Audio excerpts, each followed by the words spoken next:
अस्सलाम वालेकुम नाज़रीन, प्रोग्राम आवाज़ के साथ आपका होस्ट शहरी हाजिर है। रमज़ान का महीना आते ही हर तरफ से महंगाई की सदाएं सुनाई देती हैं। हुकूमत की जानिब से एक लिस्ट निकलती है जिसे हम प्राइस लिस्ट कहते हैं, लेकिन उस लिस्ट पे अमल होता नज़र नहीं आता। महंगाई के ख़िलाफ़ आवाज़ कौन उठाएगा? इस रमज़ान हम उठाएंगे महंगाई के ख़िलाफ़ आवाज़, और आज के तरीके से। तो देखिएगा हमारा आज का एपिसोड और बताइएगा क्या ये तरीका सही है। आइए अपना प्रोग्राम आवाज़ शुरू करते हैं, क्योंकि आवाज़ है आपकी, अंदाज़ है आज का। माह रमज़ानुल मुबारक की आमद से पहले ही एशियाई खुर्दनोश की कीमतों में होश रुबा इजाफा और ज़ख़ीरा अंदोज़ी का अमल शुरू हो जाता है। यह गैर अखलाक़ी अमल हर शख्स की परेशानियों का सबब बनता है और मुश्किलात में इजाफा कर देता है, जबकि ज़ख़ीरा अंदोज़ न सिर्फ अशिया की कीमतें बढ़ा देते हैं बल्कि ज़ख़ीरा अंदोज़ी का अमल भी तेज़ कर दिया जाता है। आइए महंगाई के बोझ तले दबे मजलूम, मजबूर और बेबस अवाम से पूछते हैं कि वो क्या कहते हैं।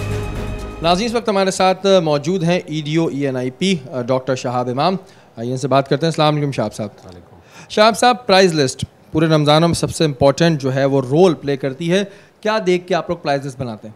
देखिए, हम लोग सबसे पहले तो इनपुट लेते हैं मार्केट ट्रेंड्स का, और उसमें फिर इनकी जो स्टेक होल्डर्स हैं, जो एसोसिएशन मेंबर्स हैं, उनका फीडबैक लेते हैं, और ब्यूरो ऑफ स्टैटिस्टिक्स से जो है फेडरल ब्यूरो ऑफ स्टैटिस्टिक्स से फिगर्स लेते हैं, और उसको हम कोशिश ये करते हैं कि चूँकि ये रोज़ाना और के बेसिस पे हमें फ़ीडबैक इसका आ रहा होता है, और हफ्ते के हिसाब से और महीने के हिसाब से इस पे वर्किंग हो रही होती है, तो हमें एक इनकी बेस प्राइस पता होती है। शहाब साहब, प्राइस लिस्ट से जब भी हम जाते हैं किसी ठेले वाले के पास या किसी दुकानदार के पास, कोई भी प्राइस लिस्ट से सेटिस्फाई नहीं होता है और हाई रेट्स पे बेच रहा होता है, तो क्या आप लोग उनका ख्याल नहीं करते हैं? वो ये कहते हैं कि जी लिस्ट जो है वो हमें सिर्फ मजबूरी के तौर पर रखनी पड़ती है। नहीं, ऐसी बात तो नहीं है।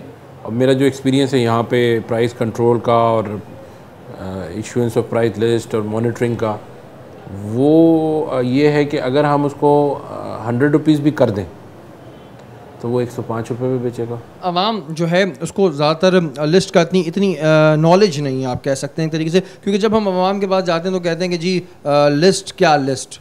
तो आवाम किस तरह जो महंगाई के ख़िलाफ़ किस तरह जहाद कर सकती है आपके ख्याल से? देखें, एक तो सिविल सोसाइटी बहुत एक्टिव है, कंज्यूमर राइट्स काउंसिल की यहाँ बनी हुई है, कंज्यूमर काउंसिल है, 3-4 एसोसिएशन बनी हुई है। अच्छा, एक मुझे बात बताइए, ये तमाम लीडिंग न्यूज़पेपर्स में कल ये छप जाएगी। ये लिस्ट जो छपेगी, इस पे अमल अगर आवाम को सपोज इस पे नहीं मिल रहा है सामान, तो फिर आवाम क्या करे? हमने 50 कंप्लेंट सेंटर्स बनाए हैं। उन पर फ़ायदा होता है कोई कंप्लेन करने का? उसमें ये होता है कि इमीडिएट एक्शन होता है, और जो कंसर्न मजिस्ट्रेट होता है उस एरिया का, उसको इन्फॉर्म किया जाता है और वो इमीडिएटली उस पर एक्शन लेता है। प्लस 1339 जो बड़ा एक ज़बरदस्त कंप्लेन सिस्टम नाज़िम साहब ने इंट्रोड्यूस कराया है। 1339 में आप अपनी कंप्लेन अगर डालते हैं तो आप विदिन 24 आवर्स उसमें प्रॉम्प्ट एक्शन होता है, मगर रमज़ान की वजह से we can not wait for 24 hours. तो उसकी वजह से हमने जो है वो कंप्लेन सेंटर्स बनाए हैं तमाम टाउन्स में, जहाँ पर TMOs भी बैठेंगे, रेवेन्यू का जो DDO रेवेन्यूज़ है उनका स्टाफ भी बैठेगा, ENIP का भी बैठेगा, और ब्यूरो ऑफ सप्लाईज़ का भी वो होगा, मार्केट के भी लोग होंगे, सिविल सोसाइटी के भी लोग होंगे। हम तमाम स्टेक होल्डर्स को हमने कोशिश की है कि वो आएँ और बैठें और हमारी मदद करें और इसमें हमें हेल्प आउट करें। We are only one call away from the people, and that is 1339। Okay जी, 1339 पे कॉल करें। इसके अलावा और भी बहुत सारी बातें शहाब साहब ने हमें बताएंगे, तो आवाम को चाहिए स्पेशली रमज़ानों में इस चीज़ पे थोड़ी सी तवज्जो दे दें। Thank you very much Shahab साहब। नाज़रीन, हमारे प्रोग्राम आवाज़ में हमने एक चेंजिंग की है।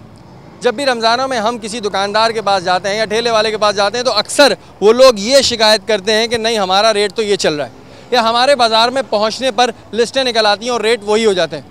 इस बार हम अपने कुछ नुमाइंदे बाज़ार में भेजेंगे और देखेंगे कि उन्हें किस रेट पे सामान मिल रहा है, और फिर उनके कहने पर एक्शन किया जाएगा। ये एक चेंजेस है जो हम अपने प्रोग्राम आवाज़ में लाए हैं। अब देखते हैं कि महंगाई के ख़िलाफ़ जो कदम उठाया है आवाज़ की टीम ने, वो कितना सक्सेसफुल होता है। अब अपने कुछ नुमाइंदे उन्हें बाज़ारों में भेज रहे हैं और देखते हैं कि उन्हें किस रेट पे सामान मिलता है। अस्सलाम वालेकुम जी। जी, इस वक्त महंगाई का क्या हाल चल रहा है, क्या देख रहे हैं आप? अरे भाई, बड़ी महंगाई है यहाँ पे। तो महंगाई तो ज़्यादा है, जिसकी वजह से कारोबार में फ़र्क है। भाई बहुत है, कीमत हद से ज़्यादा है। तकरीबन सारी चीज़ें महंगी है, गरीब इंसान किस तरह से खाए। अच्छा, जैसे रमज़ान का महीना आया है, क्या देखा आपने कि किन किन चीज़ों की कीमतों में एकदम बहुत इजाफा हुआ है? क्योंकि आप तो खरीदती रहती हैं। तकरीबन आटा भी तो सभी चीज़ बढ़ी हुई, कोई चीज़ ऐसी नहीं ना बढ़ी। चीनी भी बढ़ गई, हर चीज़ बढ़ी हुई है, फ्रूट तक से लेके गोश्त तक, सब्जी तक भी है, कोई चीज़ ऐसी नहीं है कि हम खा सकें। 400 रुपये अभी भी चल रहे हैं, जबकि 45 रुपये का ऐलान हो गया चीनी का। ये लोगों ने कोई पैसे जो है ना कम नहीं कर रहे हैं ये लोग। आधे पौने घंटे से मैं सिर्फ ये ड्राइवर को भेज रही हूँ, जहाँ रेट कुछ कम हो तो गुजारा हो जाए, नहीं ले पा रही कुछ। प्राइस लिस्ट निकलती है, उस पर अमल होते हुए नजर आता है आपको? नहीं, मुझे तो यहाँ जैसे मैं भी ये चेक ही कर रही हूँ रेट में कि चीनी जो है वो 50 रुपए किलो है, जबकि उन्होंने कहा था कि काफ़ी रेट कम हो जाएंगे चीनी के, सब्जी के, गोश्त के, वो उससे ज़्यादा डबल ले रहे हैं। और नहीं, अमल तो दुकानदार करेगा, दुकानदार का तो काम है बेचना माल, लेकिन वहाँ से रेट कभी सही नहीं आते, जो तमाम चीज़ों के रेट नहीं लिखे होते। जैसे अब चावल है, उसके रेट तकरीबन नहीं लिखे, मेरी लाइन की चीज़ चावल है। जो लिस्ट बनाई है ना, ये DCO साहब से जावेद हनीफ साहब के मीटिंग हुई, उसके अंदर मैं खुद शरीक था, और मैं रिटेलर ग्रोसर्स अलायंस ये बना हुआ बोर्ड ऊपर का मैं प्रेसिडेंट हूँ, उसके ऊपर बेटा ज़रा मार दो। अच्छा, आप लोग एक बात बताएं, आप लोग इस लिस्ट से मुतमईन नहीं होते? मैं आपसे बता रहा हूँ, ये सिटी गवर्नमेंट को जो ना नाकाम करने के लिए लिस्ट बनाई है, और इसके अंदर है ना होलसेल के अंदर और रिटेल के अंदर कोई भी इसके अंदर एक भी आइटम जो ना उसके मुताबिक नहीं है, बिल्कुल ये लिस्ट को हम मुस्तरद करते हैं उसको। अच्छा, क्या वजह है कि जी रमज़ान के महीने में ही महंगाई जो है वो आसमान पे पहुंचती है, क्या वजह से? हम लोग मुसलमान हैं माशाल्लाह, इस वजह से, और ऊपर से पाकिस्तानी है। पाकिस्तानी तो खैर अच्छे हैं, लेकिन बस वो तरबियत की कमियाँ में। आवाम की कमज़ोरी और किसकी? हम लोगों की कमज़ोरी है। हम लोग रेजिस्ट नहीं करते लेने से वो चीज़ जो महंगी मिल रही हो। हमारे में ये एजुकेट ही नहीं है, हम लोग इतने एजुकेट ही नहीं है कि जो चीज़ अगर महंगी मिल रही है तो हम उसको ना ख़रीदें। अगर हम एक केला जो कि 80 रुपये यानी 30 रुपये से 50 रुपये हो गया, अगर हम वो केला 2 दिन ना ख़रीदें तो वो केला वापस उसी रेट पर आ जाएगा, क्योंकि वो उसको होल्ड नहीं कर सकते। बेसन, दालें, सभी चीज़ बढ़ी हुई है। अच्छा, ये तो चलें जी, एक होलसेल मार्केट है, जो दुकानदार हैं, जो दुकानों में दुकानें लगा के बैठे हैं, वो महंगा सामान बेच रहे हैं, उनके खिलाफ क्या करना चाहिए जी? किस तरह का कोई ऐसा काम करें कि डर बैठ जाए? ये तो हुकूमत को चाहिए ना कि वो कुछ भी करें बैठ करके। हुकूमत खुद समझती है चीज़ को कि किस तरह कंट्रोल करना चाहिए, किस तरह क्या है क्या नहीं है। ये कोई रोकने का तरीका इनके पास है नहीं, ये आपके ख्याल से जखीरांदोजी हो रही है बस। आपके ख्याल से अगर रोकना हो तो उसके लिए क्या करें, क्या तरीका कार होना चाहिए, किस तरह एक्शन होना चाहिए? रोडों पे खुद निकल आए, खुद रोडों पे निकल आए, और गाड़ियाँ मोबाइल आए, इनका देखें क्यों महंगाई कर रहा है, जखीरा तो नहीं कर रहा ये लोग। मेरा तो इल्म है, जिस मुल्क का सदर होगा उस मुल्क का हाल क्या होगा। अच्छा है, उस मुल्क में ऐसे ही हाल रहेगा।